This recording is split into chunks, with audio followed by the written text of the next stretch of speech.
الله أكبر الله أكبر الله أكبر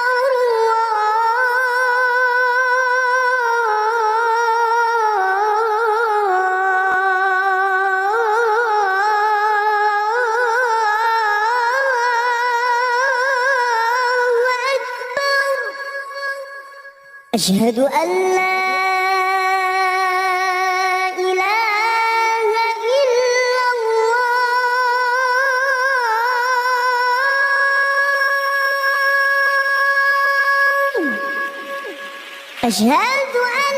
মধ্যপ্রাচ্যের উত্তপ্ত পরিস্থিতি হঠাৎই নতুন মোড় নিয়েছে যখন বাংলাদেশ ও পাকিস্তানের সেনাবাহিনী ইসরায়েলের বিরুদ্ধে একটি যৌথ অভিযানে নেমেছে। আন্তর্জাতিক গোয়েন্দা মহলে এই হামলাকে অপ্রত্যাশিত ও চমকপ্রদ সামরিক কৌশল হিসেবে আখ্যায়িত করে।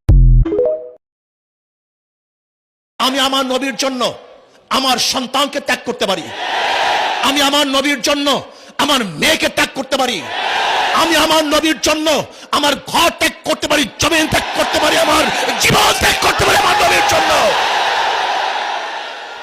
বেঈমানরা, তোমরা জানো না আমার নবীকে? তোমাদের খবর নাই?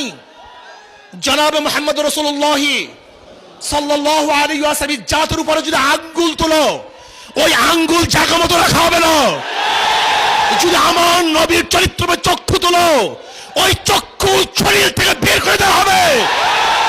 যেই জিহ্বা দিয়ে আমার নবীর উপরে কটূক্তি করা হয়েছে, ওই জিহ্বা আমাদেরকে শয়তান একটা প্রবোধ দেয়। এই ভিডিওগুলো আমরা দেখি ফেসবুক, ইউটিউব, আর স্কিপ করে চলে যাই, উপরের দিকে টেনে আমরা স্ক্রল করে চলে যাই। শয়তান আমাদেরকে বলে, তোমার কি করার আছে, তুমি একটা সামান্য, একে তো বাংলাদেশের মতো একটা ছোট্ট দুর্বল দেশ, আবার সে দেশের একজন অতি সাধারণ একজন নাগরিক, একজন নগণ্য মানুষ, তুমি এই আন্তর্জাতিক সমস্যার সমাধান করার মতো ক্ষমতা তো তোমার হাতে নাই, তোমার কি করার আছে? সো তুমি একটু আল্লাহর কাছে দোয়া করো, বাস। আমি একটু দোয়া করে ওটাকে স্কিপ করে আর একটা ঝাঁকানাকা কোনো ভিডিওতে আমি ডুবে যাচ্ছি। এই না আমাদের অবস্থা? আসলে কি তাই? আমি তো বিচারপতি তোমার কাছে বিচার না পেলে কোথায় বিচার পাবো আমি, কার কাছে গেলে, কার কাছে গেলে? আমাদেরকে শয়তান একটা প্রবোধ দেয়।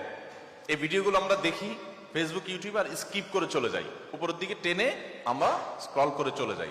শয়তান আমাদেরকে বলে, তোমার কি করার আছে, তুমি একটা সামান্য, একে তো বাংলাদেশ